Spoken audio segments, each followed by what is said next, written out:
Okay, welcome to another XR UK live stream.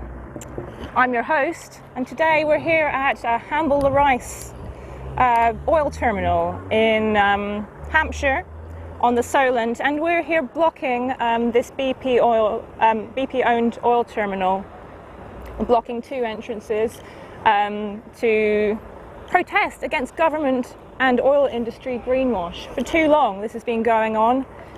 We've been seeing the government having very flowery promises about what it's going to do to curb climate change. But you know what? 93% of our emissions, the UK emissions, come from oil and gas. And there's still huge subsidies coming to oil and gas from the government, 10.5 billion in 2019.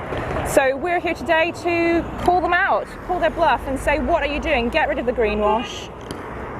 We want to see some concrete action, and we believe that non-violent direct action, especially blocking infrastructure like today, is the only way that we can actually make the government see sense and put some real action behind the promises.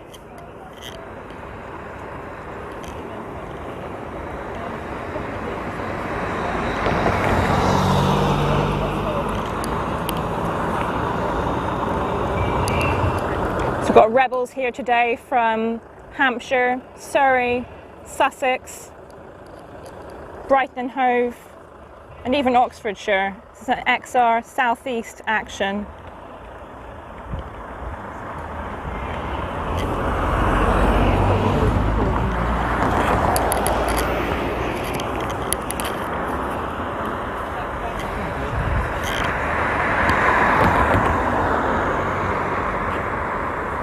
And we're going to be hearing from scientists today who are telling us how bad the climate issue is. Now, the government's own Committee on Climate Change has said that the government needs to prepare for a 4-degree rise above pre-industrial levels by the end of the century, which would be absolutely destructive for all sorts of parts of our... Oh, and look who's coming now. It's the Dirty Scrubbers.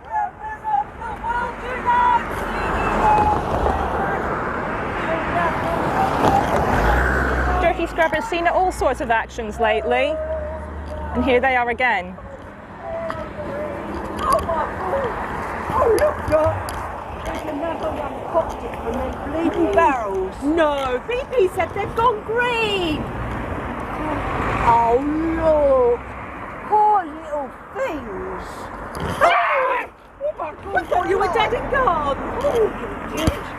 Oh, we see looks like you, dear. Do you remember when we went to the Niger Delta to clean up for BP? No, that was Shell, Aggie. Don't you remember? Oh, Shell. Yeah. BP, same difference, dear. Yeah, Aggie, they said, that'd be my name. Aggie, they said, we want you to go to the Niger Delta to clean up for BP. Yeah, they said just a quick job.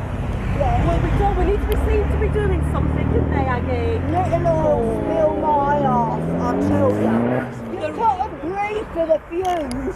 And the rivers, they were flowing with it, Oh, Aggie. and the fields were thick with oil. I mean, you couldn't grow nothing no more, could you? No. Nothing to eat, nothing to drink. It was terrible. Are you hungry, dear? They were dropping like flies. Aggie, do you remember? We scrubbed and we scrubbed. We did. Do you know, I got that repetitive strain injury, didn't I? You did? Yeah, I did. You did? Yeah. And do you remember? Didn't get penny compensation. But they did. They did. They got the compensation. 30 years later it was, but they did get it. They did. Half of them were dead, weren't they? Yeah. Just like you, dear. Anyway, we better get on. So we're going to work round you. Don't worry about us, dear. You all right? Oh, we scrubbed and we scrubbed, Aggie. Oh, we did. We did. We scrubbed and we scrubbed. Anyway, I'll dust all around you. Don't worry. We'll be really careful. You carry on with what you're we doing. are scrubbers, not dusters, Dot. Come on. It's new green paint. It'll come off easily with a bit of dust. No, we got to scrub. Keep going. Here we go. Do you know? How much are those CEOs getting? No, You've gone way beyond me, darling. We've done this all over the world, we have. Yeah. Do you remember one year we went to the Gulf of Mexico? Gulf of Mexico, all Sunsea and tequila we thought it would be, dear. Was it hell? It was hell. The rivers were full of dead fishes, deep water. I think that's what they called it, didn't they? Deep Very water. deep water and all. Do you know, BP, there were millions of barrels of oil and they were all leaking into the Gulf of Mexico before anyone found out. Oh, more like they got caught, you mean? Here.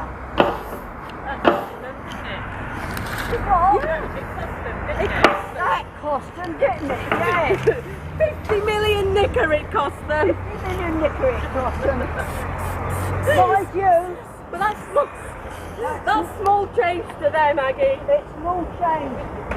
Because the CEO gets £2.5 million a year. Do you know how much we get? £8.91 an hour.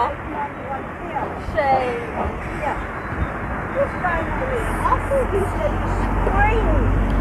Well, that's what BP said. BP said they'd gone green. What's that? No. Well, I never. Look at this. Oh. Let's have a good scrub here. Look at this. Oh, BP said they'd gone green, but that's the same old black oil underneath. Yo. Well, I never, Aggie. Well, I never did. Don't cry for us. We're the cleaners. What do you reckon, Aggie? The truth. You'll never need. You'll Get the greenwash, and you'll get lobbied. But they're all lying while you're still dying. Of course, we're the scrubbing justice. Yeah, scrub. Sorry about the Sorry. Whoa. We're so used to doing this for BP. They just want us scrubbing. Scrub to hide everything. Yeah, they collude, and then they get me and Aggie in to clean everything up, don't they, Aggie? There we go. Underneath there. Oh. Dirty black oil. Are we done, Aggie? Are we done? I think we're done. I think we're done. Yeah? Yeah. All right. Right then, you're going to be all right here, lovies. You got your sunblock? Yeah. Well, keep yourself safe. Don't So die. for those of you just joining us, we're here at BP Hamble, an oil terminal on the Solent in the southeast of England. And you can see the traffic's blocking up. Hopefully some of those vehicles are the tankers that were coming in, because we've blocked both entrances this morning of Hamble Oil Terminal. This is part of some very large oil infrastructure around here. It's processing a lot of the fossil fuels that are coming in and out of the southeast. And then also across the water, so across the other side of the Solent, is Fawley. And this is a refinery that's getting a big makeover at the moment to process 45% more diesel than it ever did before, despite the fact that we're in a climate emergency. And it's the biggest power plant in the UK. So we're not just targeting BP with its dirty promises, we're targeting the entire oil and gas infrastructure here today. And just spare a thought for our brave lock-ons who are here in full sunlight. I'm sure it's not going to be a very comfortable experience for them this morning, but we'll hear from their testimonials later why they're doing this. We all feel so strongly that we have no choice but to act now, and taking non-violent direct action is the only thing that we can do to put pressure on the government and on the industry that's greenwashing their way out of this crisis. But of course we won't be getting out of the crisis anytime soon, even if we do reach net zero by 2050. So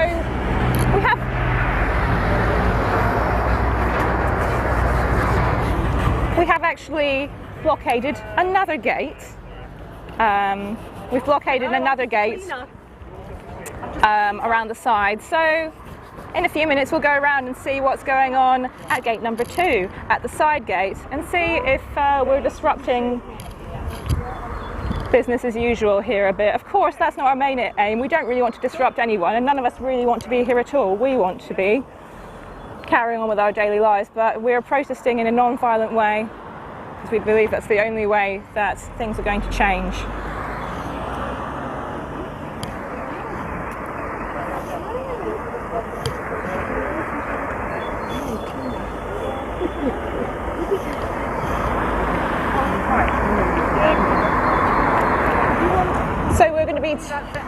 moving on in just a few moments. And I think it might be time that we hear. So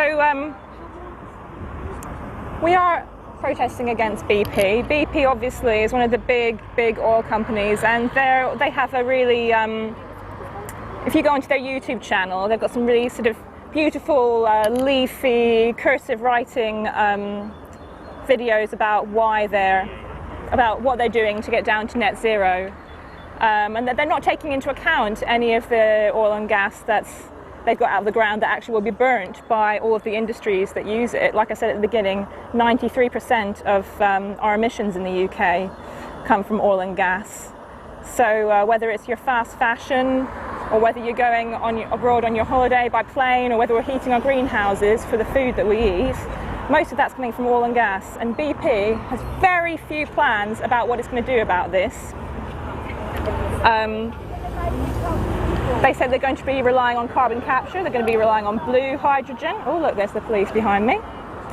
Blue hydrogen, of course, which comes from natural gas being split up into hydrogen, and then carbon dioxide, which is carbon capture stored. They're going to rely on offsetting, and oh, what was the other one? They're going to rely on diversifying their portfolio as well, but we don't know what way they're going to do that. So there's a lot to be desired in BP's approach. That's not even considering they're involved around the world in Indonesia, in West Papua. There's a place called Tangguh, which is a huge oil and gas facility, which has a lot of human rights problems around it. So I think it's time that we listen to a little bit of science. We've got a scientist, Bill Maguire, who's agreed to talk to us from UCL, and I think we'll listen to what he has to say about the oil and gas industry and about the government's response to subsidising it. Can we listen to that clip, please?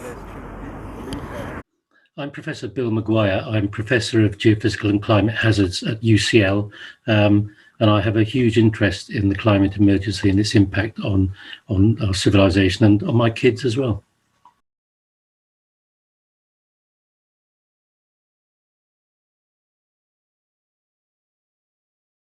There has been recent research which suggests that we're already committed to a 2 degrees C global average temperature rise. So whatever we do, we won't be able to stay below that figure. The critical point is, if we act seriously now, if we slash emissions now, then it could take centuries to reach that 2 degrees C rise. If we carry on with business as usual, then we'll reach it within decades. So the thing that's really concerning is all the talk is about net zero 2050. It's far too late. We need to shut down as many oil and gas fields as possible, as soon as possible.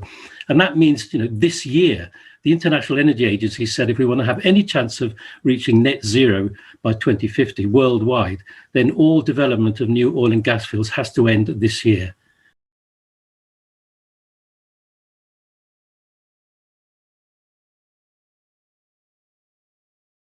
Well, the idea that a government company wants to get effectively as much oil and gas out of the UK sector as possible to maximise its economic value, in other words, is really bonkers.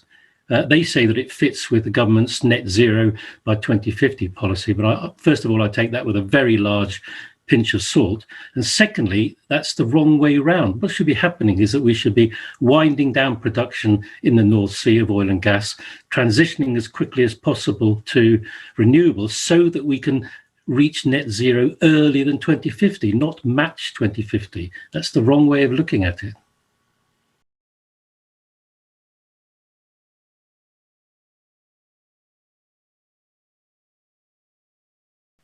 Well, I think many people would be surprised to hear that carbon capture and storage has got another name, and that other name is enhanced oil recovery. It's a technique for pushing carbon dioxide into oil wells that are almost dry and pushing out the last dregs of oil. So clearly fossil fuel companies love CCS because it means while using it, while getting carbon dioxide under the ground, they can get at the last little bit of oil down there.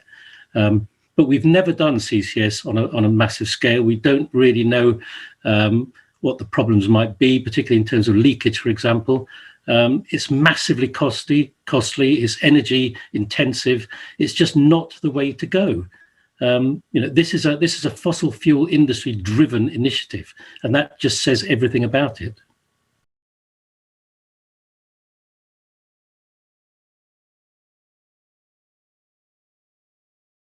Fossil fuel subsidies are gigantic worldwide, and it makes no sense of the talk of this government, particularly, who talk a good game on climate but do the opposite in many cases, and many other national governments. It's nonsense that they should talk a good game while still subsidising fossil fuels. It doesn't make any sense.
Right, so I've just walked around the corner from the front gate. We're now coming up to the side gate. So for those of you just joining, we're at Hamble the Rice, a BP terminal, an oil terminal in Hampshire on the Solent, and today we're blocking the two main entrances to this terminal in protest at government and oil industry greenwashing. They're not doing enough, quick enough, to reduce carbon emissions to save us, our children, and everything living on the planet.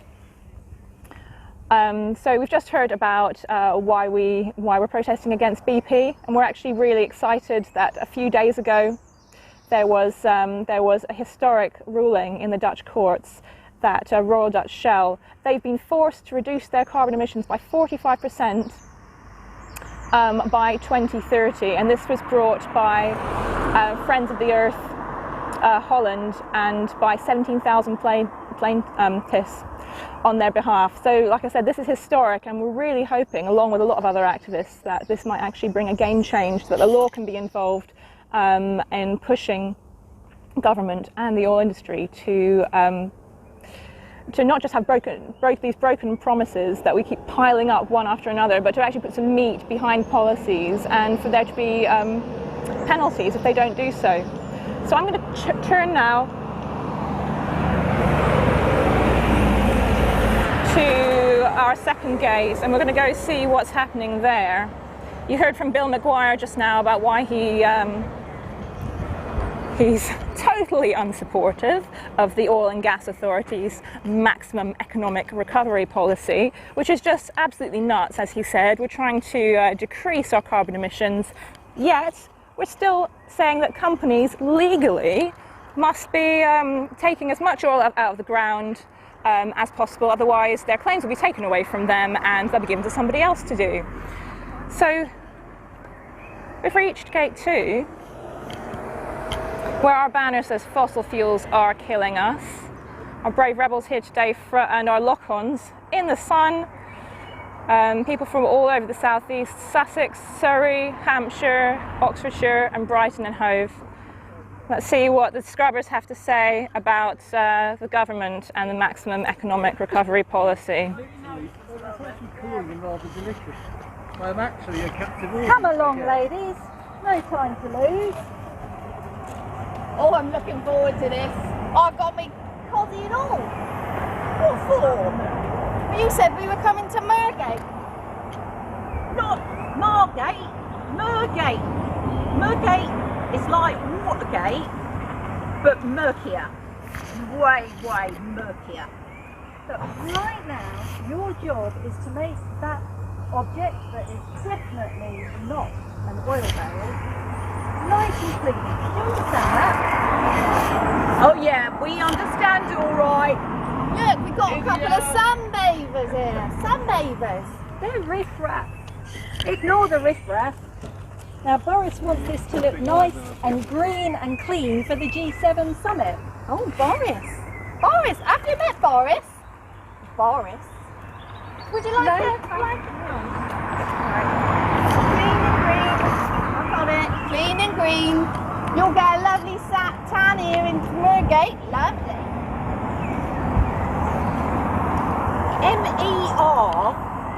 MER stands for maximum economic recovery.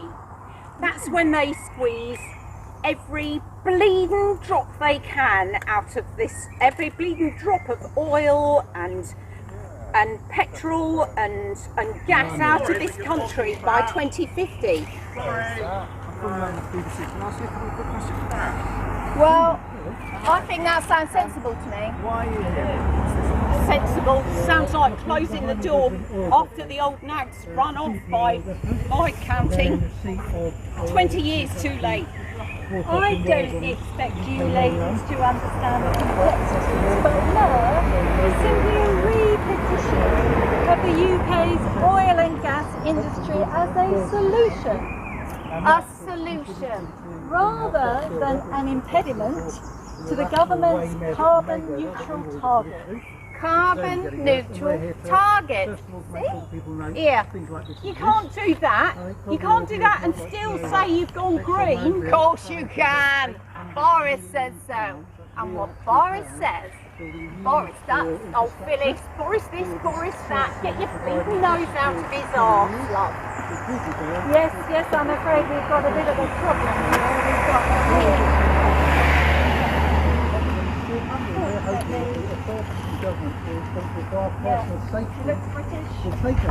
She sounds British. Yeah, she's white, so we don't have that one as an option, I'm afraid. At the moment, without the dependable renewable provision, have a think about it, Phyllis. So it's the false promises. Have a think about it. What are they going to do with all this carbon? What gets out from all this oil and gas? I don't know. Bag it up, send it to the moon. You reckon? How are they going to do that? Carbon capture is what will take care of it. Carbon capture. You reckon? You reckon? And how? How are they going to do that? It will all be sorted. We'll get the technology. We haven't got it yet, but we'll get the technology sorted when it matters. See, it'll all be sorted. Off the road. Ventriloquist dummy? Since when have you been a ventriloquist dummy? Yes, since you started reading this text. Give me that back, I can give it to these sunbathers here. Tell them all the news, the Daily Mail failed. Fake news, I reckon. Anyway, what's it matter? You extra degrees. It means I don't have to go abroad for my suntan. Phyllis, it's a climate emergency, love, a bleeding climate emergency. It's the end of the world. How do I spell that? Because in Africa, right now, there's people what is starving. They're starving because like the rains ain't come, and when the rains don't come, then the grass don't grow. There ain't nothing for the animals to eat, and then they starve. Hello. We ain't got nothing to worry about here. Nonsense. We don't need to worry about it. I'm not listening anyway. La la la. The reason I'm here is to help government giving information and pushing. You just get on living in La La Land. We've got a job to do here, dear. Hang on a minute. What's this? There's black underneath this greenwash. It looks suspiciously like oil to me. You dirty, stinky. I'll get you. This is greenwash, and I'm calling them out.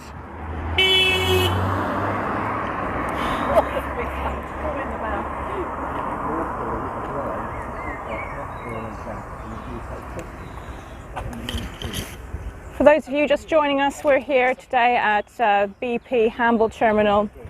an oil terminal which feeds Foley across the waters of the Solent. 20% of the oil and gas that we use in the UK is produced, it comes through Foley. We're here to protest against government greenwash, being complicit with the oil and gas industry. We're saying act now. We've got to act now. We can't keep subsidising these fossil fuel companies. We've got to transition to renewable energies so that we can have a future for our children, for everything that lives on this planet. So we've let off a flare, just going a bit green here. Green for greenwash.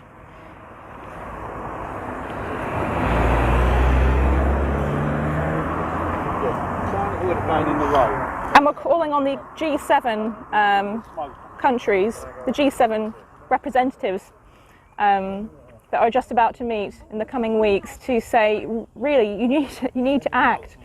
You need to come up with policies. And as we've heard from scientist Bill Maguire, around the world, governments just are not paying enough attention to the fact that they need to come up with a plan. It's not just 2050. We need to be doing things right now, not just these broken promises. Yeah, plenty of mates, Daily Mail mates. We all think the same in the Daily Mail. So we've got 4 people locked on today. Now lock on is, they've actually got their arm going through a tube into this greenwash barrel, and they're going to be here for quite some time, blocking these entrances. So I think it's time that we heard from some of them. They're probably suffering quite a bit of discomfort at the moment, so we've pre-recorded a clip from Lindsay saying why he's taking this action today. Good morning. I'm here preparing to lock myself on across the entrance to a BP oil storage depot here on the south coast, and directly across the water from an ExxonMobil refinery, one of the largest in Europe, which processes 20% of fossil fuels used in the UK.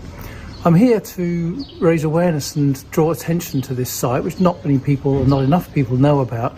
In the midst of the fossil fuel crisis, a deadly and dying industry, there's still investment going forward into these depots, £800 million across the water there to process oil we do not need, which is killing our children and which is heating up the planet beyond endurance for our own species. I'm here to draw attention to that and to make sure that everybody knows this is happening under the guise of a government policy called MER, which is maximising economic recovery, which is just gobbledygook for wringing the neck of every last fossil fuel quid they can before they're forced to give it up by people with the sanity to object to it. So I'm here to draw attention to all of this madness. It's got to stop. It's just ridiculous. It's got to stop. We have to point out that this is killing the planet. It's killing the future of our children, my kids, your kids. It's got to stop.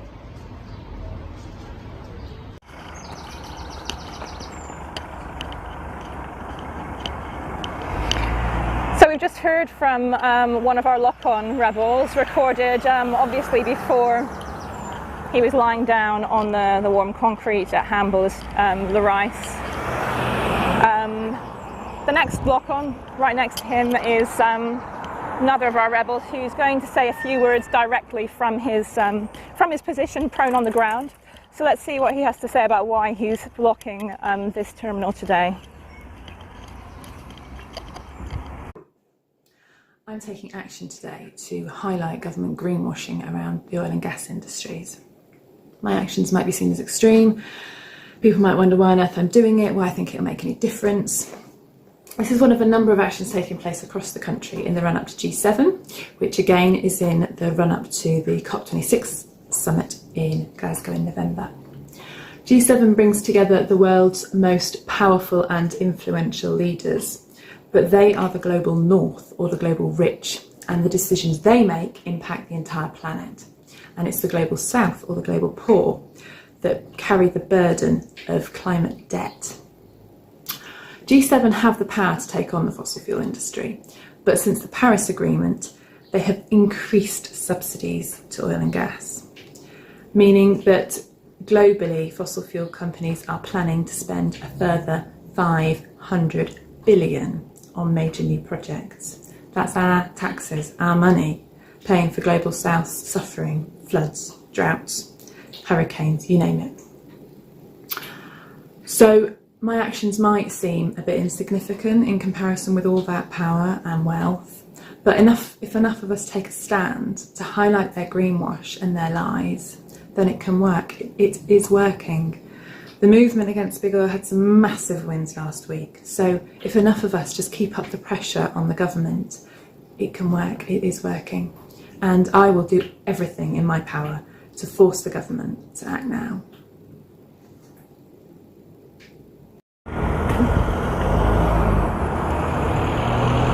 Okay, that was not the interview we were expecting, but still very important. That's from the front gate. We're going to hear now live from the side gate from one of our rebels who's protesting against the maximum economic return policy. That's with another of our streamers. We'll go direct there now.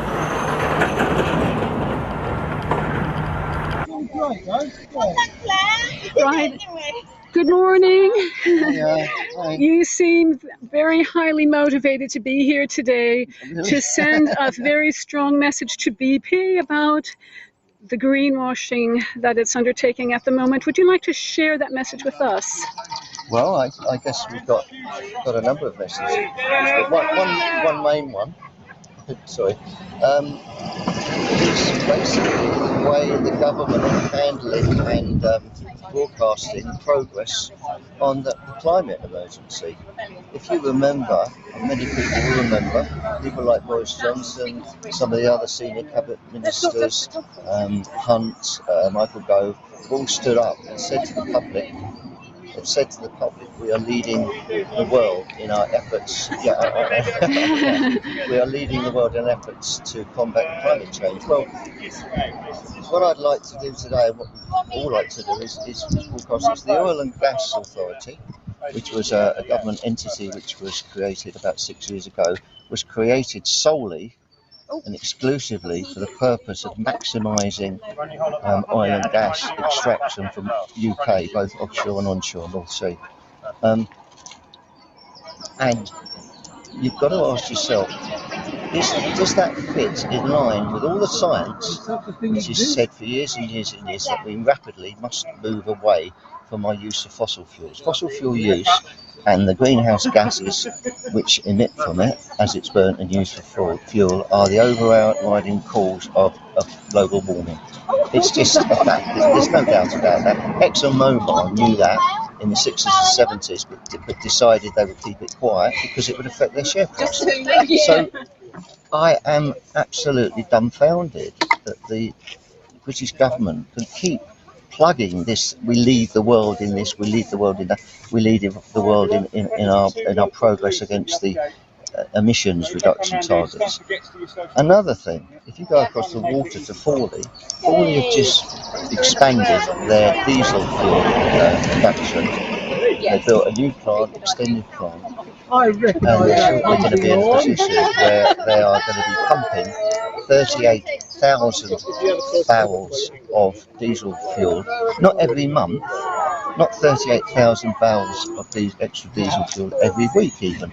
They're going to be pumping 38,000 extra barrels of diesel fuel every single day. Every day. And they haven't built that just for today or tomorrow. They've built that for the long term. They're locking, what the government are doing, they're locking us into fossil fuel use. You must be very pleased to hear about the decision then in Holland, in the Netherlands last week, and there is some hope there, hopefully that... Well, we hope that that's the first stage in something which will spread across the world. It's crazy really when you think, if we carry on using fossil fuels as we are toast. You are toast, I am toast, but more importantly to that, I'm not going to be around. My grandchildren, who are the ones who have done nothing to cause this, but they will be taking all of the problems that we as supposed adults are passing on to them.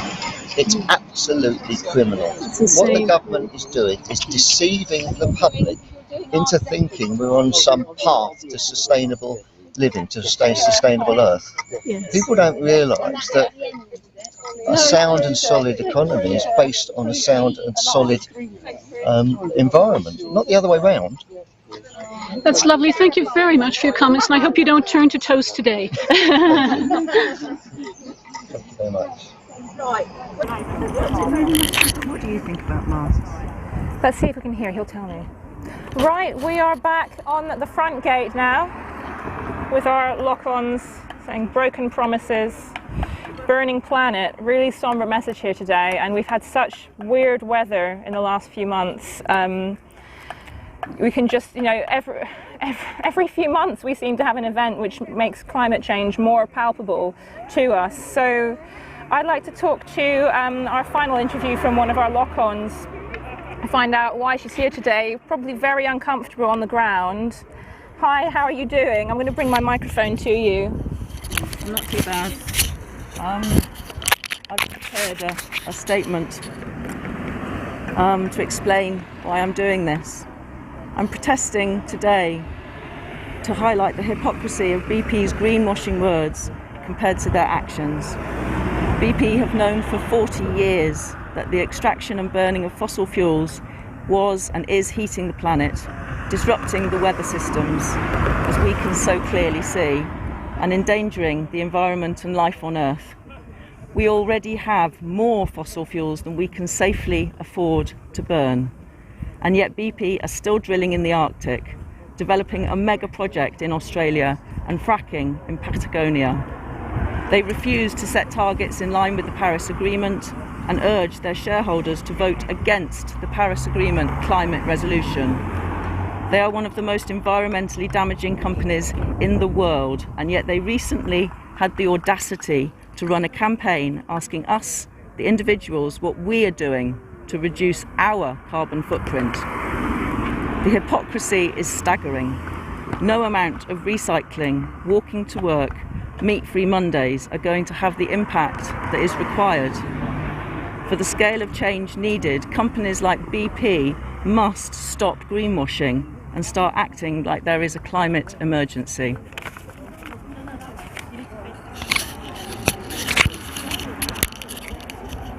Thank you so much for doing this, and to everybody who's here today, we feel we're scared. We're absolutely scared. We don't want to be doing this. We don't want to be locking ourselves to things, do we?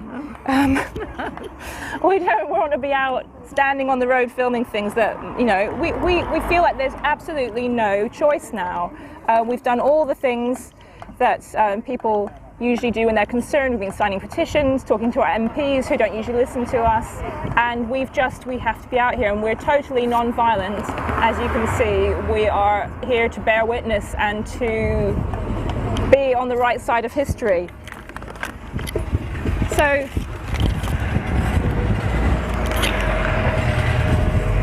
I was born in 1990, and that was in that year, since that year we've burned more fossil fuels than we ever did before for millions and millions of years as a species on this planet. So enough is enough, and we're sounding the alarm on greenwash.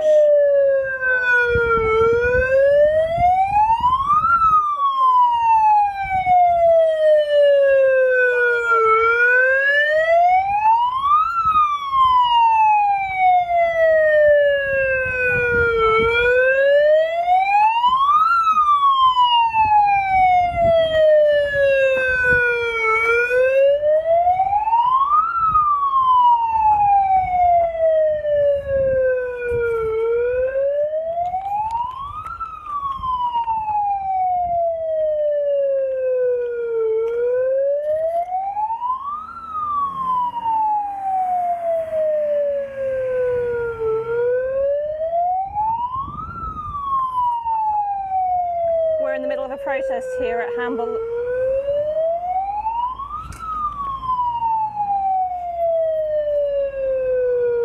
We're in the middle of a protest here at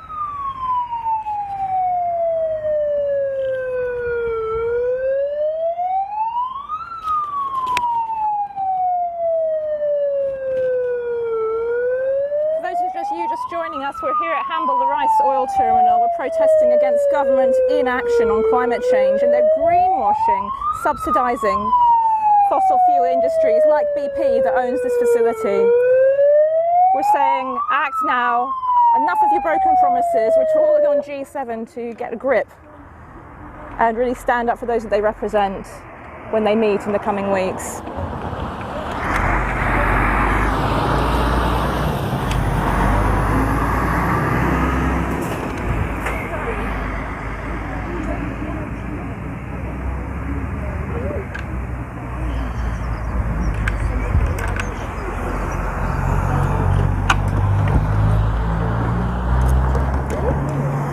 We've talked today about BP.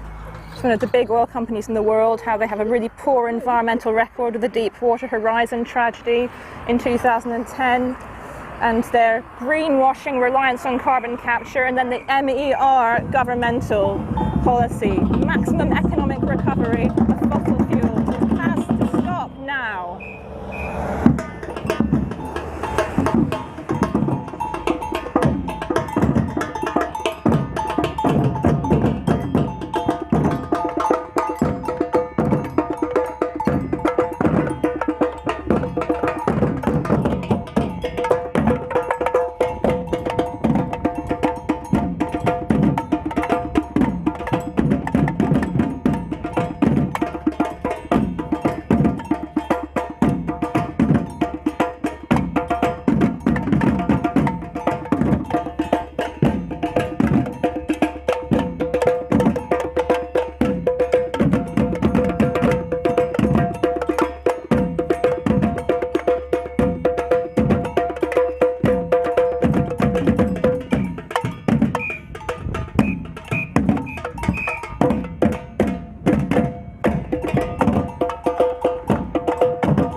Can you say that again?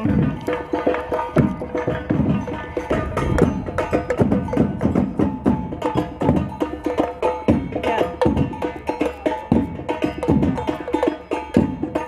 Okay. Yeah. Yeah. Yeah.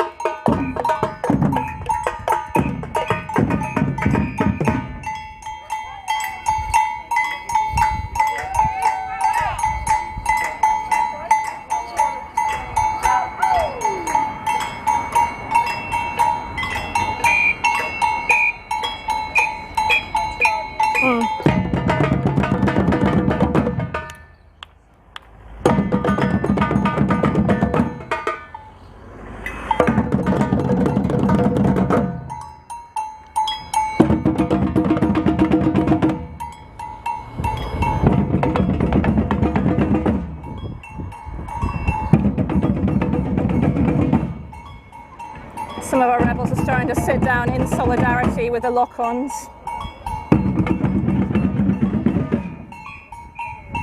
Oh look! It's an oil tanker.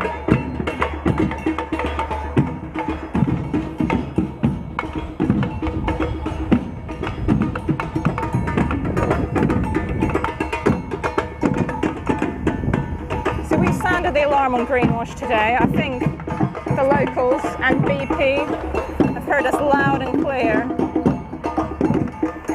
And who knows, maybe the G7 will hear us too. We can but hope.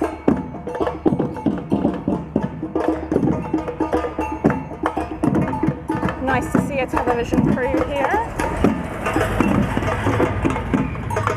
drawing attention to what the public thinks about the climate emergency.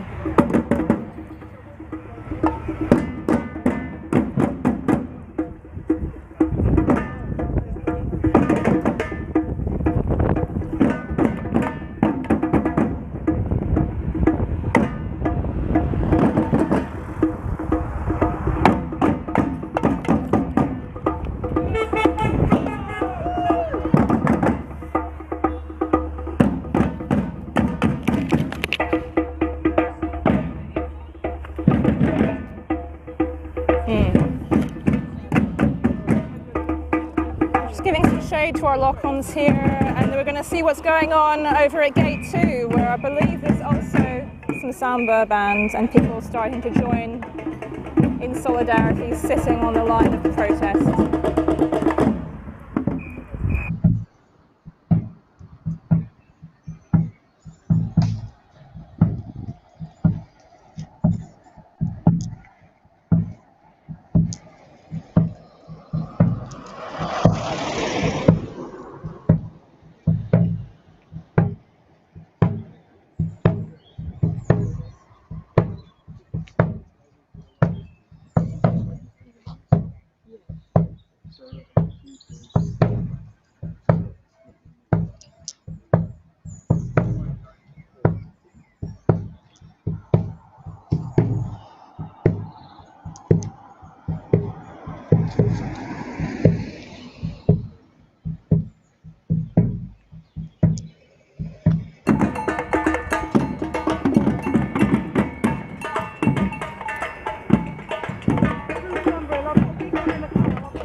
Well, one of the tankers turning around and going back the other way. Another one backs up. The police have arrived.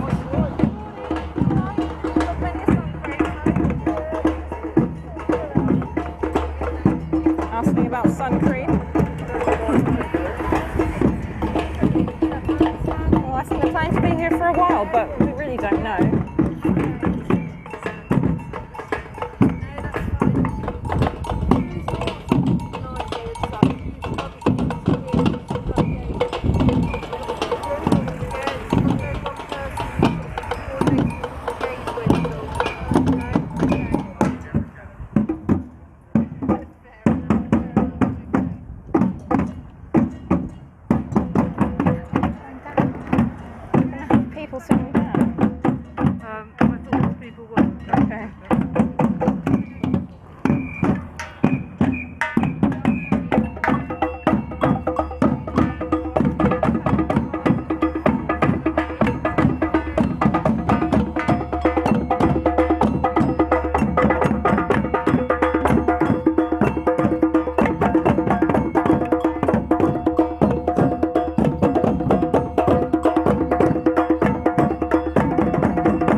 the front gates at Hamble the Rice beep oil terminal here, and the sample band is still playing, and we're still here. The lock-ons are still here. It's going to be a long day actually, but we're going to probably probably stop the live stream about now,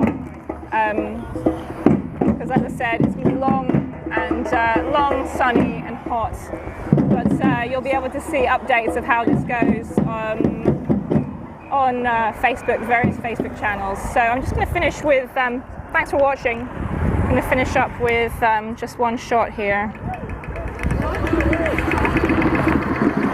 Just reminding you what we're doing.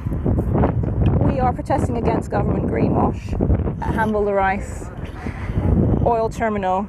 And yeah, thanks for watching. We hope that gradually, bit by bit, all these protests will amount to something. And we want to say to G7, no more broken promises, act now. Stop climate change.